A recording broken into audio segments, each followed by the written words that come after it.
ಎಲ್ಲರಿಗೂ ನಮಸ್ತೆ. ನನ್ನ ಹೆಸರು ಡಾಕ್ಟರ್ ವೀಣಾ ಅಂತ. ರಾಜ್ಯಶಾಸ್ತ್ರದ ಸಹಾಯಕ ಪ್ರಾಧ್ಯಾಪಕರು, ಸರ್ಕಾರಿ ಕಲಾ ಕಾಲೇಜು, ಬೆಂಗಳೂರು ನಗರ ವಿಶ್ವವಿದ್ಯಾಲಯಕ್ಕೆ ಸಂಬಂಧಪಟ್ಟಂತೆ ಏನ್ಷಿಯಂಟ್ ಗ್ರೀಕ್ ಪೊಲಿಟಿಕಲ್ ಥಾಟ್ನ ಬಗ್ಗೆ ನಾನು ಇಂಟ್ರಡಕ್ಷನ್ನ ಈ ಸೆಷನ್ನಲ್ಲಿ ಕೊಡ್ತಾ ಇದ್ದೀನಿ. ಈ ಪ್ರೋಗ್ರಾಮ್ ಇರೋದು ಬಿ ಎಸ್ ಸ್ಟೂಡೆಂಟ್ಸ್ಗೆ. As we know that we are all political science students and fourth semester paper 4.1 you have about political thought. Okay, so ಅದರಲ್ಲಿ ನಿಮಗೆ first chapter it is about the introduction to ancient Greek political thought ಅಂತ ಇದೆ. So ಡೈರೆಕ್ಟಾಗಿ ಫಿಲಾಸಫರ್ಸ್ನ ತೆಗೆದುಕೊಳ್ಳೋದಕ್ಕಿಂತ ಮುಂಚೆ I thought like I should give you all an introduction and about this Greek political thought. Why should we study about this Greek political thought? ಅದನ್ನು ಯಾಕೆ ತಿಳ್ಕೊಳ್ಬೇಕು? ಗ್ರೀಕ್ನ ರಾಜಕೀಯ ಚಿಂತನೆಗಳ ಬಗ್ಗೆ ಯಾಕೆ ಅಧ್ಯಯನ ಮಾಡಬೇಕು? ಯಾವ ಒಂದು ಮಹತ್ವವನ್ನು ನಾವು ಇದರಲ್ಲಿ ಕಾಣ್ತಾ ಹೋಗ್ತೀವಿ ಅನ್ನೋದನ್ನು ನೀವು ತಿಳ್ಕೊಳ್ಬೇಕು ಅನ್ನೋ ಒಂದು ಕಾರಣಕ್ಕೋಸ್ಕರ ಈ ಒಂದು ಸೆಷನನ್ನು ನಾನು ಮಾಡಿದ್ದೀನಿ. ಅದ್ರ ಬಗ್ಗೆ ನಿಮಗೆ ಎಕ್ಸ್ಪ್ಲನೇಷನ್ನು ಸಹ ನಾನೀಗ ಕೊಡ್ತೀನಿ. So you people can view here Greek city states ಅಂತ ಹೇಳಿದ ತಕ್ಷಣ ಅಥವಾ ಗ್ರೀಕ್ಸ್ ಅಂತ ಹೇಳಿದ ತಕ್ಷಣ ನಮಗೆ ನೆನಪಾಗೋದು ನಗರ ರಾಜ್ಯಗಳು. ನಗರದ ಒಂದು ವ್ಯೂ ಸಹ ನಿಮಗೆ ಇಲ್ಲಿ ಕಾಣ್ತಾ ಇದೆ. ಜೀವನ ಅನ್ನೋದು ಹೇಗಿತ್ತು ಅಥವಾ ಜನರ ಒಂದು ಬದುಕನ್ನು ಸಹ ನಾನು ಇಲ್ಲಿ ತೋರಿಸತಕ್ಕಂಥ ಒಂದು ಪ್ರಯತ್ನವನ್ನು ಈ ಒಂದು ಪಿಕ್ಕಲ್ಲಿ ಮಾಡಿದ್ದಾರೆ. ಈ ಚಿತ್ರದಲ್ಲಿ ನಿಮ್ಗೆ ಅದೆಲ್ಲ ಕಾಣಿಸ್ತಾ ಇದೆ. ಸೊ ನಗರ ರಾಜ್ಯಗಳಿಗಂತೂ I think this is ideal pick. So why this Greek political thought?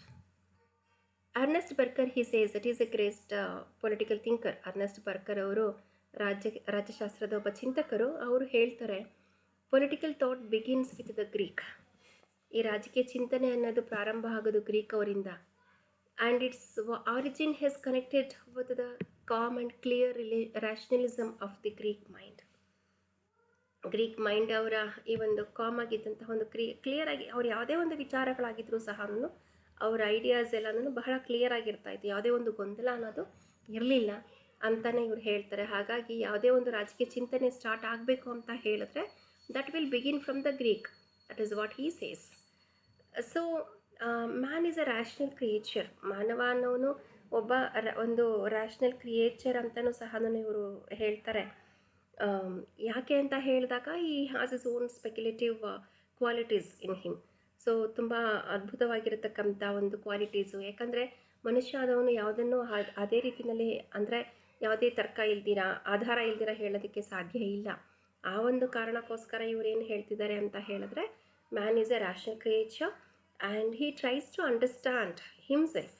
ಮಾನವ ತನ್ನನ್ನು ತಾನೇ ಅರ್ಥ ಮಾಡ್ಕೊಳ್ತಕ್ಕಂಥ ಪ್ರಯತ್ನವನ್ನು ಮಾಡ್ತಾನೆ. ಯಾವುದ್ರ ಮುಖಾಂತರ?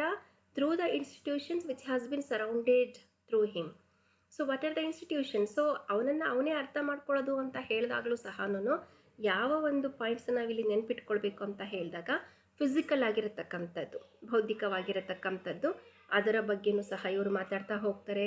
ಅವ್ರು ಎಷ್ಟು ಫಿಸಿಕ್ ಇರಬೇಕು, ಏನು ಮಾಡಬೇಕು, ಅವ್ರ ಎಜುಕೇಷನ್ ಹೇಗಿರಬೇಕು, ಏನನ್ನು ಕಲ್ತಿರಬೇಕು, ಅವನ ಶಕ್ತಿ ಇರಬೇಕು, everything they are trying to understand here. Biological it is how the entire ಜೀವಶಾಸ್ತ್ರ ಅಂತ ನೀವೇನು ಹೇಳ್ತೀರಾ, ಅಥವಾ ಬಯಾಲಜಿಕಲ್ ಆಗಿ ಸಹ ತಿಳ್ಕೊಂಡಿರಬೇಕಾಗತ್ತೆ. As well as about the social environment. ಸಾಮಾಜಿಕವಾಗಿರತಕ್ಕಂಥ ಪರಿಸರನೂ ಸಹ ಹೇಗಿರುತ್ತೆ ಅನ್ನೋದನ್ನು ಸಹ ಇವರು ತಿಳಿಸ್ಕೊಡ್ತಾ ಹೋಗ್ತಾರೆ. ಸೊ ಪರ್ಟಿಕ್ಯುಲರ್ ಆಗಿ ಹೇಳಬೇಕು ಅಂತ ಹೇಳಿದ್ರೆ ಗ್ರೀಕ್ ಪೊಲಿಟಿಕಲ್ ಥಾಟ್ಸಲ್ಲಿ ನಾವು ಕಾಣತಕ್ಕಂಥದ್ದು their focus is mainly on the state and also about its nature, its purpose, its functions, organisations. So these are the some of the important areas where they have given more importance, which has been occupied a prominent position. So you know about the state, that means that the state ಅಂತ ಹೇಳಿದಾಗ ನೀವು ನಿಮ್ಮ ಗಮನಕ್ಕೆ, ನಿಮ್ಮ ಇಮ್ಯಾಜಿನೇಷನ್ಗೆ ತಕ್ಷಣಕ್ಕೆ ಬರತಕ್ಕಂಥದ್ದು it might be about Karnataka ರಾಜ್ಯದ ಬಗ್ಗೆ ನೀವು ಹೇಳ್ತಾ ಹೋಗ್ಬೋದು. ಆದರೆ ನಾವಿಲ್ಲಿ ತೆಗೆದುಕೊಳ್ತಕ್ಕಂಥದ್ದು ಅವರಲ್ಲಿ ರಾಜ್ಯ ಅಂದರೆ ಏನು, ರಾಜ್ಯ ಅಂದರೆ ಹೇಗಿರಬೇಕು, ಎಷ್ಟು ಜನ ಇರಬೇಕು, ಕ್ವಾಲಿಟಿ ಆಫ್ ದ ಪೀಪಲ್ ಅನ್ನೋದು ಹೇಗಿರಬೇಕು, ಅದೆಲ್ಲವನ್ನು ತಿಳಿಸ್ಕೊಡ್ತಾ ಹೋಗ್ತಾರೆ. ಓಕೆ, ಹಾಗಾಗಿ ರಾಜ್ಯದ ಉದ್ದೇಶ ಏನಾಗಿರುತ್ತೆ? ರಾಜ್ಯ ಅಂತ ಹೇಳಿದಾಗ the state is not going to rule anything here. So in the name of the state who is going to administer? That is what we are going to learn here. And they also, it is not like ಬರೀ ಇದರಷ್ಟು ಸಂಸ್ಥೆಗಳ ಬಗ್ಗೆ ಇರ್ಬೋದು, ಇದಿಷ್ಟು ಬಗ್ಗೆ ಮಾತ್ರ ಅವರು focus ಮಾಡಿದ್ದಾರೆ ಅಂತ ಅಲ್ಲ. They have also focused about the problems which has bin connected with us. So ಈ ಪ್ರಾಬ್ಲಮ್ಸ್ ಎಲ್ಲ ಏನಿತ್ತು ಅದ್ರ ಬಗ್ಗೆಯೂ ಸಹ ಅವರಿಲ್ಲಿ ತಿಳಿಸ್ಕೊಳ್ತಕ್ಕಂಥ ಒಂದು ಪ್ರಯತ್ನವನ್ನು ಮಾಡ್ತಾ ಹೋಗಿದ್ದಾರೆ. ಯಾರು? Greek political thinkers. ಈ ಗ್ರೀಕ್ ಪೊಲಿಟಿಕಲ್ ಥಿಂಕರ್ಸ್ ಯಾರು ಅನ್ನೋದನ್ನು ಸಹ ನಾನು ನೆಕ್ಸ್ಟ್ ಇನ್ನು ಮುಂದೆ ಇದೇ ಸೆಷನಲ್ಲಿ ನಿಮಗೆ ಹೇಳ್ತಾ ಹೋಗ್ತೀನಿ. ಅವ್ರ ಕಾಂಟ್ರಿಬ್ಯೂಷನ್ಸ್ ಅನ್ನೋದು ಹೇಗಿತ್ತು ಅದೆಲ್ಲ ನಾನು ತಿಳ್ಕೊಳ್ಳೋಣ. ಆದರೆ ಇದರಲ್ಲಿ what are the areas which has bin covered. ಮತ್ತೊಂದು ಹೇಳಬೇಕು ಅಂತ ಹೇಳಿದಾಗ this political thought is as old as a state it self. ರಾಜ್ಯ ಎಷ್ಟು ಹಳೆಯದು ಅಂತ ನೀವು ಹೇಳ್ತೀರೋ ಅಷ್ಟೇ ಹಳೆಯದು ರಾಜಕೀಯ ಚಿಂತನೆಯೂ ಹೌದು. The state is not the recent concept. ಇದು ಇನ್ಸ್ಟೆಂಟಾಗಿ ಬಂದಿರತಕ್ಕಂಥದ್ದಲ್ಲ. ರಾಜ್ಯ ಅನ್ನೋದು ತುಂಬ ಹಳೆಯದ ಒಂದು ಪರಿಕಲ್ಪನೆ. No, it's a concept. Okay, so here the stages has been passed by generations and generation, but remember the state has been a state-ನ ನಾವು ಬಿಟ್ಟು ಬರ್ತಾ ಇಲ್ಲ, ಸ್ಟೇಟ್ನ ಜೊತೆಗೆ ಕರ್ಕೊಂಡು ಬರ್ತಾ ಇದ್ದೀವಿ. and we could see that there is a lots of transition period ನಾವಿಲ್ಲಿ ನೋಡ್ತಾ ಬರ್ತೀವಿ. The political philosophy was not the exclusive domain of the ancient Greeks and certain other countries like ನೀವು ಏನ್ಷಿಯಂಟ್ ಪೀರಿಯಡ್ಸ್ ನೀವು ತೆಗೆದುಕೊಳ್ತಾ ಹೋದಾಗ ಕೆಲವೊಂದು ಏನು ಹೇಳ್ತೀರಾ ರಾಷ್ಟ್ರಗಳನ್ನ ನೀವು ನೋಡ್ತಾ ಹೋದಾಗ ಏನ್ಷಿಯಂಟ್ ಗ್ರೀಕ್ಸು ಅಥವಾ ರಾಷ್ಟ್ರಗಳು ಯಾವುದ್ಯಾವುದು ಅಂತ ಹೇಳಿದ್ರೆ you come across many nations as I just mentioned here. ಇಲ್ಲಿ ಕೆಲವೊಂದನ್ನು ಮೆನ್ಷನ್ ಮಾಡಿದ್ದೀನಿ. ಸೊ ಅದ್ರ ಜೊತೆಗೆ ನೀವು ಬೇಕಾದ್ರೆ ಸಿರಿಯಾ ಇರ್ಬೋದು, ಪರ್ಷಿಯಾ ಇರ್ಬೋದು, ಚೈನಾ ಇವೆಲ್ಲನೂ ಸಹ ತೆಗೆದುಕೊಳ್ತಾ ಹೋಗ್ಬೋದು. ಸೊ ಅವರು ಸಹ ಇಲ್ಲಿ ಹೇಳತಕ್ಕಂಥದ್ದು it is about the political nature. They also speak about the political nature. ಏನು political nature?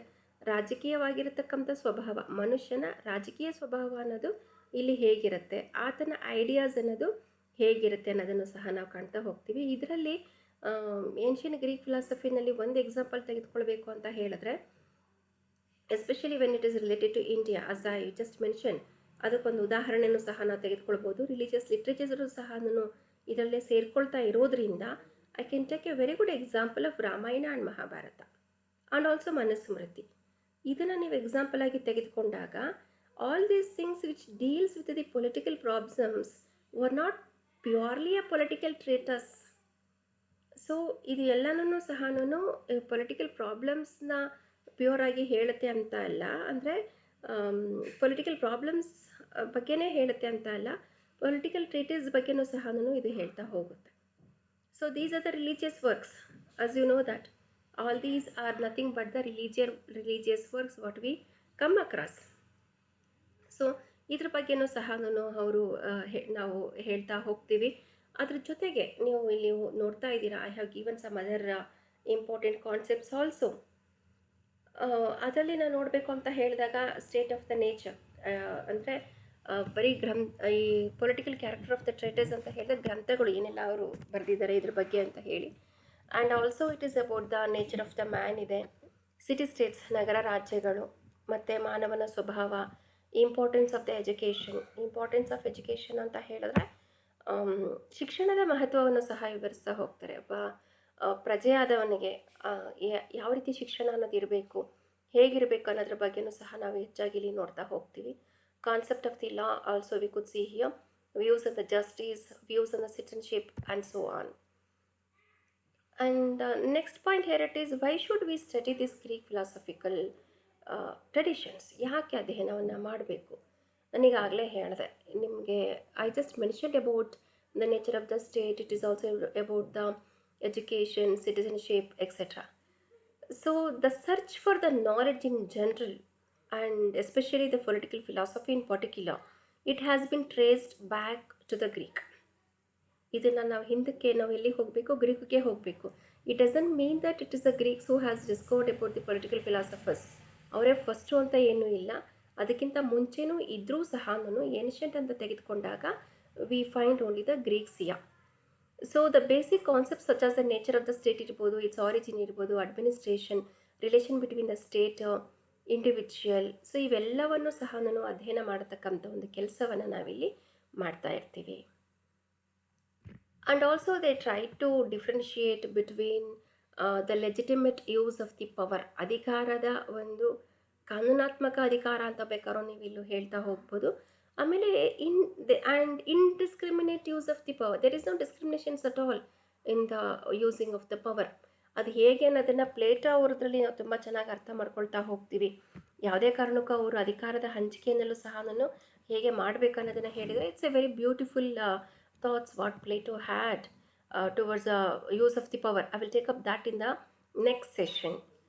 Okay, so and also application of the force, ಇಲ್ಲಿನ ಫೋರ್ಸ್ನ ನಾವು ಅಪ್ಲೈ ಮಾಡಬೇಕು ಅನ್ನೋದನ್ನು ಸಹ ನಾನು ಗ್ರೀಕ್ ಪೊಲಿಟಿಕಲ್ ಥಿಂಕರ್ಸು ತನ್ನದೇ ಆದಂತಹ ಒಂದು ಶೈಲಿನಲ್ಲಿ ಕೊಡುಗೆಗಳನ್ನು ಕೊಡ್ತಾ ಬಂದಿದ್ದಾರೆ. So I have also mentioned about their application of force for the realisation of the objective. ಯಾವ ಕಾರಣಕ್ಕಾಗಿ ಅಂತ ಹೇಳಿದ್ರೆ ಫೋರ್ಸ್ನ ಯಾವಾಗ ಮಾಡಬೇಕು, ಯಾವ ಉದ್ದೇಶಕ್ಕಾಗಿ ಅವರು ಉದ್ದೇಶವನ್ನು ಈಡೇರೋದಿಲ್ವೋ ಆ ಉದ್ದೇಶವನ್ನು ಈಡೇರಿಸ್ಕೊಳ್ಳತಕ್ಕಂಥ ಒಂದು ಪ್ರಯತ್ನವನ್ನು ಮಾಡಿದಾಗಲೂ ಸಹ ಅವ್ರು ಏನು ಮಾಡಬೇಕಾಗತ್ತೆ, ಫೋರ್ಸ್ನ ಯೂಸ್ ಮಾಡಲೇಬೇಕಾಗತ್ತೆ. The importance has been given to the rule of law, that is law must govern both the rulers and the ruled. ಕಾನೂನು, ರೂಲ್ ಆಫ್ ಲಾ ಅಂತ ಹೇಳಿದಾಗ ಇದು ರೂಲ್ ಆಫ್ ಲಾ ಅನ್ನೋದು ಹೇಗಿರಬೇಕು, ಕಾನೂನು ಅನ್ನೋದು ಹೇಗಿರಬೇಕು, ರೂಲರ್ಸ್ ಹೇಗಿರಬೇಕು, ರೂಲ್ಡ್ ಹೇಗಿರಬೇಕು, and the differences between these two also has been totally focused by these people. ಯಾರು ಗ್ರೀಕ್ ಪೊಲಿಟಿಕಲ್ ಥಿಂಕರ್ಸ್ ಯಾರಿರ್ತಾರೆ ಅದರಲ್ಲಿ ನಾವು ನೋಡ್ತಾ ಹೋಗ್ತೀವಿ. So that is why the Greek political philosophical traditions ಅಂತ ನೋಡ್ತೀವಿ. ಅದರಲ್ಲಿದ್ದಂತಹ ಒಂದು ಸಂಪ್ರದಾಯ, ಅಧ್ಯಯನದ ಸಂಪ್ರದಾಯ ಅಂತಲೂ ನೀವು ಇದನ್ನು ಹೇಳ್ತಾ ಹೋಗಬೇಕು. Where none of the concepts has been left out. Okay, so this conception of rule of law practically governs a major part of western political thought. ಇದು ಎಲ್ಲಿಗೆ ಅಪ್ಲಿಕೇಬಲ್ ಆಗುತ್ತೆ ಅಂತ ಹೇಳಿದ್ರೆ even we could see even today in democratic ವರ್ಲ್ಡಲ್ಲೂ ಸಹ rule of law ಇರೋದನ್ನು ನಾವು ಕಾಣ್ತಾ ಹೋಗ್ತೀವಿ. ಅದರಲ್ಲೂ of course it is in the western political thought. ಯು ಕೆನಲ್ಲಿ ನಾವು ಇದನ್ನು ಕಾಣೋದಕ್ಕೆ ನಮಗೆ ಇವತ್ತಿಗೂ ಸಿಗ್ತಾ ಹೋಗುತ್ತೆ. Remember the roots are traced back to the ancient Greece. So the study of the ancient philosophy is important. Why it is important, that is what I am stressing here. Why it is important, ಬರೆದಿರತಕ್ಕಂಥ ಈ ಸಂವಾದಗಳು ಏನಿದ್ದಾವೆ, ಈ Greek political thinkers ಏನು ಡಯಲಾಕ್ಟಿಕ್ಸ್ ಬರೆದಿದ್ದಾರೆ ಅಂದರೆ ಸಂವಾದಗಳನ್ನು, ಆ ಸಂವಾದಗಳು has given us a lots of things to understand these concepts. Okay, and the Greek philosophers ಅಂತ ಹೇಳಿದಾಗ I will introduce the Socrates, Plato and Aristotle. So ಬೇರೆ ಯಾವುದನ್ನು ಅವ್ರು ತೆಗೆದುಕೊಂಡಿದ್ದಾರೆ, ಸಾವರ್ನಿಟಿ ಏನು ಅಂತ ಹೇಳಿದ್ರೆ ಇವತ್ತಿಗೆ we are giving the different meaning. What is sovereignty ಅಂತ ಹೇಳಿದ್ರೆ ಬೇರೆಯೇ ಒಂದು ಮೀನಿಂಗ್ ಅನ್ನೋದು ಇದೆ. ಆದರೆ the term use of the term sovereignty plays a significant role here. ಆ ಕಾಲಕ್ಕೆ ಅವರು ಸಾವರ್ನಿಟಿಯನ್ನು ಬಳಸಿದರು. Rule of law was there was existing in the city states. They are able to identify the fundamental problems of the state also. Law and politics was existing. It was they have mentioned about the good state, welfare state and so on. Look at their knowledge about these concepts.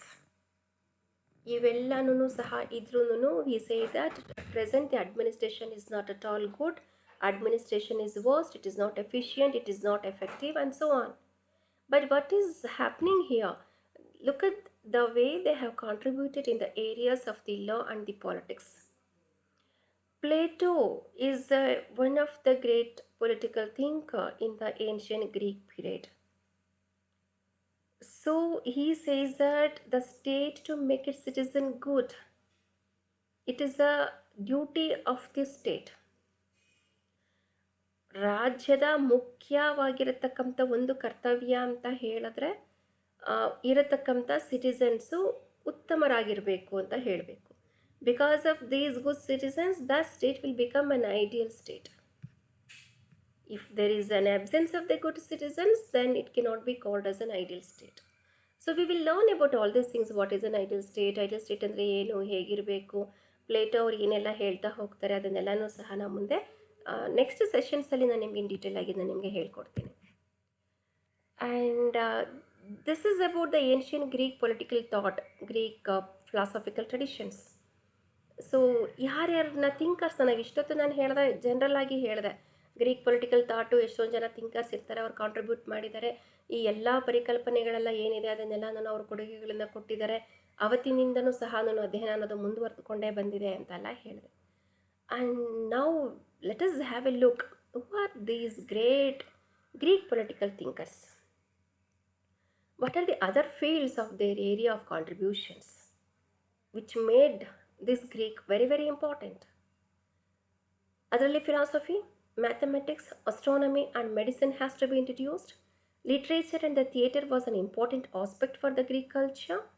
and also which has been influenced in the modern drama also. Okay, so Greeks were known for their sophisticated sculpture and the architecture. This is very, very interesting, where the Greeks are very much interested in this particular sculpture. Okay, so ಅವರು medicine ಫೀಲ್ಡ್ನ ಬಿಟ್ಟಿಲ್ಲ, ಅಥವಾ ಬೇರೆ ಲಿಟ್ರೇಚರ್ನೂ ಸಹ ಇಲ್ಲ, beautiful ಆಗಿತ್ತು ಹೇಳ್ತಾ ಇದ್ದಾರೆ.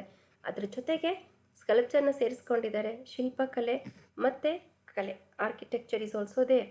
So ಇದಕ್ಕೂ ಸಹ ಸಮಾನವಾಗಿರತಕ್ಕಂಥ ಒಂದು ಇಂಪಾರ್ಟೆನ್ಸ್ನ ಅವರು ವಾಸ್ತುಶಿಲ್ಪಕ್ಕೂ ಸಹ ಇಲ್ಲಿ ಕೊಟ್ಟಿದ್ದಾರೆ.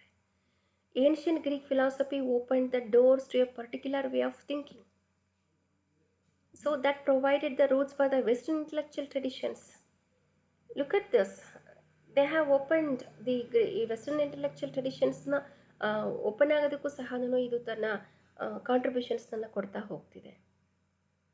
Contributions which has been given by 3 great political philosophers. They are popularly known as SPA.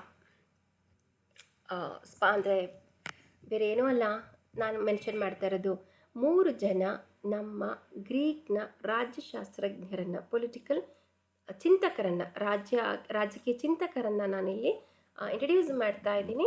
ಅವರು none other than Socrates, Plato and Aristotle.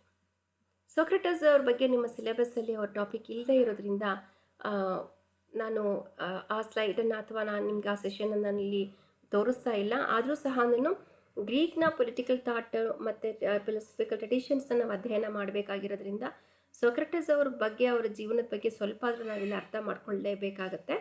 ಹಾಗಾಗಿ I have given these slides here. So for the philosophers, I just mentioned about the Socrates who believed that one arrives at the truth by questioning the assumptions on which all things are based. And Plato, ಇವರ 3 ಜನದ connections, it's really wonderful. Socrates student to Plato, Plato ಅವರ student to Aristotle. And 3 ಜನನೂ ಸಹ the great political thinkers. ಒಬ್ಬರ ಕೆಳಗಡೆ ಒಬ್ಬರು ಅವರು ವಿಚಾರಗಳನ್ನು ಹಂಚಿಕೊಂಡು ಚರ್ಚೆಗಳನ್ನು ಬಹಳಷ್ಟು ಮಾಡ್ತಾಯಿದ್ರು. This is the beauty of these Greek political thinkers. Okay, so I have just mentioned about the Greek philosophy and its origins also here. Philosophy ಅಂದರೆ ಏನು, ಆ್ಯಂಡ್ ಆಲ್ಸೋ ಮೆಸೊಪೊಟೋಮಿಯನ್ಸ್ ಅಂದರೆ ಏನು, ಆಮೇಲೆ ಅರ್ಲಿ ಗ್ರೀಕ್ಸ್ ಎಲ್ಲ ಹೇಗಿತ್ತು ಏನು ಅನ್ನೋದನ್ನು ಸಹ ನಾನು ಈ ಸ್ಲೈಡಲ್ಲಿ ನಾನು ನಿಮಗೆ ಕೊಟ್ಟಿದ್ದೀನಿ. You could see here I just mentioned about the ಸಂವಾದಗಳು ಮಾಡ್ತಾಯಿದ್ರು ಅಂತ ಹೇಳಿಬಿಟ್ಟು. ಲೆಫ್ಟಲ್ಲಿರೋದು ಪ್ಲೇಟೋ ಅವರು ಇದ್ದಾರೆ, ರೈಟ್ ಸೈಡ್ಗೆ ದ ಸಾಕ್ರೆಟಸ್ ಇದ್ದಾರೆ, ಪಕ್ಕದಲ್ಲಿರೋರು ಪ್ಲೇಟೋ. ಸೊ ಹೇಗೆ ಅವರು ಡಿಸ್ಕಷನ್ಸ್ನ ಮಾಡಿಕೊಂಡು ಹೋಗ್ತಾ ಇದ್ದಾರೆ. This is about the student and the teacher relations, what has been shown in this particular pic. So this is how the Socrates philosopher. Socrates ಅವ್ರ ಬಗ್ಗೆ ಹೇಳಬೇಕು ಅಂತ ಹೇಳಿದ್ರೆ ಇವರಿಗೆ ತಮ್ಮದೇ ಆದಂತಹ ಯಾವುದೇ ಒಂದು ನೆಲೆ ಅನ್ನೋದು ಇರಲಿಲ್ಲ. ಆಮೇಲೆ ಅವ್ರಿಗೆ ಕೌಟುಂಬಿಕ ಜೀವನವನ್ನು ತಿಳ್ಕೊಳ್ಬೇಕು ಅಂತ ಹೇಳಿದಾಗಲೂ ಸಹ ಅವರಿಗೆ ಕೌಟುಂಬಿಕ ಜೀವನ ಅಷ್ಟೊಂದು ಸಂತೋಷವಾಗಿಯೂ ಇರಲಿಲ್ಲ. ಯಾರೂ ಅವ್ರನ್ನ ಸೇರಿಸ್ತಾನೂ ಇರಲಿಲ್ಲ. ಎಷ್ಟು ಜನ ಅವ್ರನ್ನ ಪ್ರೀತಿಸ್ತಾ ಇದ್ರು, ಅಷ್ಟೇ ಜನ ಅವರನ್ನು ದ್ವೇಷಿಸತಕ್ಕಂಥವರು ಸಹ ಇದ್ದರು. ಹಾಗಾಗಿ ಯಾರು ಅವರಿಗೆ ತುಂಬ ಇಷ್ಟ ಆಗ್ತಿದ್ರು, ಗೌರವದಿಂದ ಯಾರಾದರೂ ಊಟವನ್ನು ಕೊಟ್ಟಾಗ ಅವರು ಅಲ್ಲಿಯೇನೇ ಅವ್ರ ಜೊತೆಯಲ್ಲೇ ಉಳ್ಕೊಳ್ಳತಕ್ಕಂಥ ಒಂದು ಪ್ರಯತ್ನವನ್ನು ಮಾಡ್ತಾಯಿದ್ರು. ಅಷ್ಟೇ ಅಲ್ಲ, ಎಲ್ಲಂದ್ರಲ್ಲಿ ಹೋಗ್ತಾಯಿದ್ರು, ಸುಮಾರು ಜನ ಅವರನ್ನು ಫಾಲೋಯರ್ಸ್ ಇರ್ತಾಯಿದ್ರು. ಎಲ್ಲಿ ನಡ್ಕೊಂಡು ಹೋಗ್ತಿದ್ರು, ಯಾರು ಅವರ ಮಾತುಗಳನ್ನು ಕೇಳಬೇಕು ಅಂತ ನಿಂತ್ಕೊಳ್ತಾಯಿದ್ರು, ಅಲ್ಲಿಯೇ ಅವರು ತಮ್ಮ ವಿಚಾರಗಳನ್ನು ಅವರು ಸ್ಟಾರ್ಟ್ ಮಾಡ್ತಾಯಿದ್ರು. ಅದೇ ರೀತಿಯಾಗಿ ಚರ್ಚೆಗಳನ್ನು ಸಹ ಅವರು ಮಾಡ್ತಾ ಹೋಗ್ತಾಯಿದ್ರು. ಸೊ ಹಾಗಾಗಿ ಏನಾಗ್ತಾಯಿತ್ತು, ಸಾಕ್ರೆಟಸ್ ಅವರು ಯಾವಾಗಲೂ ಸಹ ಒಂದು ಮಾರ್ಕೆಟಲ್ಲೋ ಮೈದಾನದಲ್ಲೋ ಹೆಚ್ಚಾಗಿ ಕಾಣಿಸ್ಕೊಳ್ತಾಯಿದ್ರು. ಸೊ ಈ ಹ್ಯಾಸ್ ನೋ ಪರ್ಟಿಕ್ಯುಲರ್ ಯಾವುದೋ ಒಂದು ಪ್ಲೇಸಲ್ಲಿ ಇರ್ತಾಯಿದ್ರು, ಆ ಥರ ಏನೂ ಇರ್ತಾ ಇರಲಿಲ್ಲ. ಆದರೆ ಸಾಕ್ರೆಟಸ್ ಅವ್ರನ್ನ ನಾವು ತೆಗೆದುಕೊಳ್ಬೇಕು ಅಂತ ಹೇಳಿದ್ರೆ ಮತ್ತೊಂದು ಬಹಳಷ್ಟು ಅವರ 70ನೇ ವಯಸ್ಸಿನಲ್ಲಿ ಒಂದು 3 ಅಪರಾಧಗಳ ಹಿನ್ನೆಲೆಯಲ್ಲಿ ಅವರು ಮರಣದಂಡನೆ ಶಿಕ್ಷೆಗೆ ಅವರು ಗುರಿಯಾಗಬೇಕಾಗತ್ತೆ. ಅದು ವಿಷವನ್ನು ಅವರಿಗೆ ಕೊಡ್ತಾರೆ. ಆ ವಿಷವನ್ನು ಕೊಟ್ಟು ಅವರನ್ನ ಸಾಯಿಸತಕ್ಕಂಥ ಪ್ರಯತ್ನವನ್ನು ಮಾಡ್ತಾರೆ. ಸೊ ಯಾಕೆ ಕೊಡ್ತಾರೆ ಅಂತ ಹೇಳಿದಾಗ, ರಾಷ್ಟ್ರೀಯ ದೇವರುಗಳನ್ನು ಆರಾಧಿಸದೆ ಅವರು ಹೋಗಿದ್ದು, ಹೊಸ ದೇವರುಗಳನ್ನು ಅವರು ಆರಾಧಿಸೋದಕ್ಕೆ ಪ್ರಯತ್ನವನ್ನು ಮಾಡ್ತಾರೆ. ಯುವಕರಲ್ಲಿ ಭ್ರಷ್ಟಾಚಾರವನ್ನು ಮೂಡುವಂತೆ ಪ್ರೋತ್ಸಾಹಿಸ್ತಾರೆ ಅಂತ ಹೇಳತಕ್ಕಂಥ ಅಪವಾದವನ್ನು ಇವರು ಹೊಂದಿರ್ತಾರೆ. ಹಾಗಾಗಿ ಅವರಿಗೆ ವಿಷವನ್ನು ಕೊಡಬೇಕು ಅಂತ ಹೇಳ್ತಾರೆ. So that is what I have given here. So for the English medium students I have given this slide for you. So why he has been punished and for what are the reasons for the punishment ಅನ್ನೋದನ್ನು ನಾನು I have given in this particular slide. So he wanted his punishment to be very free meals for the rest of his life also. So remember, he has totally refused to plead for the lesser punishment. ಮರಣದಂಡನೆಗೆ ಗುರಿ ಆಗ್ತಾರೆ, though he was punished to be hanged, to be killed ಅಂತ ಹೇಳಿದಾಗ್ಲೂ ಸಹ he never approached for the lesser punishment. He very happily agreed for the same thing. ಒಪ್ಕೊಳ್ತಾರೆ ಅವರು. ಅದಾದ ಮೇಲೆ ಒಂದು heroic ಇದರಲ್ಲಿ ಅವರು ಪ್ರಾಣವನ್ನು ಬಿಡ್ತಾರೆ. So he has forced to drink the poison hemlock ಅನ್ನತಕ್ಕಂಥ ಒಂದು ಪಾಯ್ಸನನ್ನು ಅವ್ರಿಗೆ ಕೊಟ್ಟು ಅವ್ರನ್ನ ಸಾಯಿಸ್ತಾರೆ. So this is the pic which says what is ಬಹಳ ನೋವಿನ ವಿಚಾರವೂ ಹೌದು. ಇಷ್ಟೆಲ್ಲ ಕಾಂಟ್ರಿಬ್ಯೂಷನ್ಸ್ನ ನಮಗೆ ಸೊಕ್ರಟಿಸ್ ಅವರು ಮಾಡಿದರೂ ಸಹ ಯಾವುದೇ ಒಂದು criticisms will be there for each and every thinker. ಅವರ ವಿಚಾರಗಳನ್ನು ಒಪ್ಕೊಳ್ಳೇಬೇಕು ಅಂತ ಇಲ್ಲ, ಆದರೆ ಅದನ್ನು ನೀಟಾಗಿ ವಿಷಯವನ್ನು ತೆಗೆದುಕೊಂಡು ಖುಷಿಯಾಗಿ ಅವರು ಅದನ್ನು ಸೇವಿಸ್ತಾರೆ. You could see here how ಅವರ ಏನು ಹೇಳ್ತೀರಾ ಹಿಂಬಾಲಕರನ್ನ ನೋಡ್ತಾ ಇದ್ದೀರಾ. They followers who really accepted the views of the Socrates, they are behind him was crying and all. So ಅದು ಈ ಪಿಕ್ಕಲ್ಲಿ ನಾವಿಲ್ಲಿ ಕಾಣ್ತಾ ಇದ್ದೀವಿ. So what is a legacy of Aristotle? I have given here the legacy also.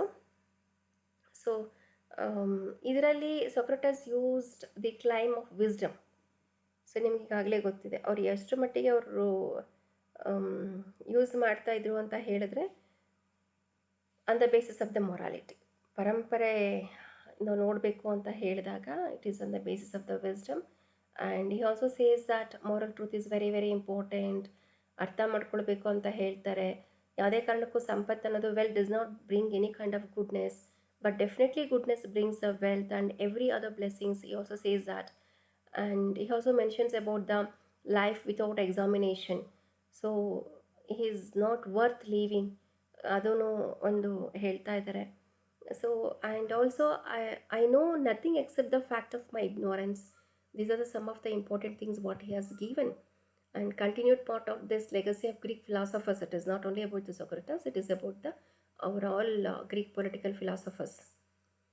So they found that it is they profound and meaningful, and they have given lots of contributions towards understanding the comprehensive concepts, what and all it includes, and which is very valid also, which is reliable also.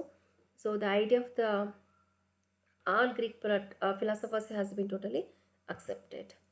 And in the conclusion part we could see here Socrates was a son. ಇದು ಒಂದು ಅವರ ಜೀವನಕ್ಕೆ ಸಂಬಂಧಪಟ್ಟಂತೆ ಕೊನೆಯದಾಗಿ ನಾನು ಅದನ್ನು ಹೇಳಿ end ಮಾಡ್ತಾ ಇದ್ದೀನಿ. He was reported to be gifted with the words and was sometimes accused of what Plato later accused. So sophist ಅನ್ನೋದನ್ನು ನಾವಿಲ್ಲಿ ಕಾಣ್ತಾ ಹೋಗ್ತೀವಿ. ಅವರು ಯಾವುದನ್ನು ಒಪ್ಕೊಂಡಿರ್ತಾರೋ ಅದನ್ನೇ ಮತ್ತೆ ಅವರೇನೇ ಕ್ರಿಟಿಸೈಸ್ ಮಾಡ್ತಾ ಹೋಗ್ತಾರೆ. And there is often an explicit reference for the life of reason and rational thought also. So with Plato comes one of the most creative and flexible ways of doing philosophy, which some have since attempted to imitate by writing philosophical dialogues covering topics still of interest today. The other topics what has been covered by the Plato is it is about the political thought, the contributions whatever he has made on the basis of the ethics. So Plato's student Aristotle was also one of the most important. He has a most prolific of ancient authors who contributed in their own ways. So this is about the introduction to Greek political thinkers. ಅಂದರೆ political thinkers ಏನೆಲ್ಲ ಮಾಡಿದ್ದಾರೆ, ಅವರ ಕೊಡುಗೆಗಳು ಏನೇನು, ಯಾವ ಏರಿಯಾನ ಅವ್ರು touch ಮಾಡಿದರು, ಯಾಕೆ ನಾವು ಇವರ ಅಧ್ಯಯನವನ್ನು ಮಾಡಬೇಕು ಅನ್ನೋದಕ್ಕೆ ಈ ಒಂದು ಕಂಪ್ಲೀಟ್ ಸೆಷನಲ್ಲಿ ನಾನು ನಿಮಗೆ ತಕ್ಕ ಮಟ್ಟಿಗೆ ಸ್ವಲ್ಪ ಇನ್ಫಾರ್ಮೇಷನ್ನ ಕೊಟ್ಟಿದ್ದೀನಿ. ಸೊ ಈ ರಾಜ್ಯ ಇರ್ಬೋದು, ರಾಜ್ಯದ ಕಾನ್ಸೆಪ್ಟ್ ಇರ್ಬೋದು, ಐಡಿಯಲ್ ಸ್ಟೇಟ್ ಬಗ್ಗೆ, ಎಜುಕೇಷನ್ ಬಗ್ಗೆ, ಇದ್ರ ಬಗ್ಗೆ ಎಲ್ಲನೂ ಸಹ ಮೊದಲನೇದಾಗಿ ಫೋಕಸ್ ಮಾಡಿದವರು ಗ್ರೀಕ್ ಪೊಲಿಟಿಕಲ್ ಥಿಂಕರ್ಸ್. ಆ ಚರ್ಚೆಗಳು ಬಹಳಷ್ಟು ಆಗುತ್ತೆ, ವಿಚಾರಗಳು ಬರುತ್ತೆ, ಅದನ್ನೇ ಡೈಲಾಗ್ಸ್ ಅಥವಾ ಸಂವಾದಗಳ ರೂಪದಲ್ಲೂ ಸಹ ನಾವು ಕಾಣ್ತಾ ಹೋಗ್ತೀವಿ. Is not return anything. ಸುಮಾರು ಸೊಕ್ರಟಿಸ್ ಅವರಲ್ಲಿ ನಾವು ಏನು ಕಾಣ್ತಾ ಹೋಗೋದಿಲ್ಲ. ಆದರೆ ಅವ್ರು ಈ ಥರ ಹೇಳ್ತಾ ಇದ್ರು ಅನ್ನತಕ್ಕಂಥದ್ದನ್ನು ನಮಗೆ ಬಹಳಷ್ಟು ಗೊತ್ತಾಗ್ತಾ ಹೋಗುತ್ತೆ. So that is how I tried my best to give you all little information about the Greek philosophical traditions, as well as the contributions which has been made by the Greek political thinkers towards the political thought. Why should we study this political thought? ಯಾಕೆ ಅವರ ಅಧ್ಯಯನವನ್ನು ಮಾಡಬೇಕು ಅನ್ನೋದಕ್ಕೆ ನಾನು ಸ್ವಲ್ಪ ಒಂದು ಪ್ರಯತ್ನವನ್ನು ಮಾಡಿದ್ದೀನಿ. I hope you people are able to understand the teachings or whatever the information I'm giving you all here. Thank you one and all for listening to me.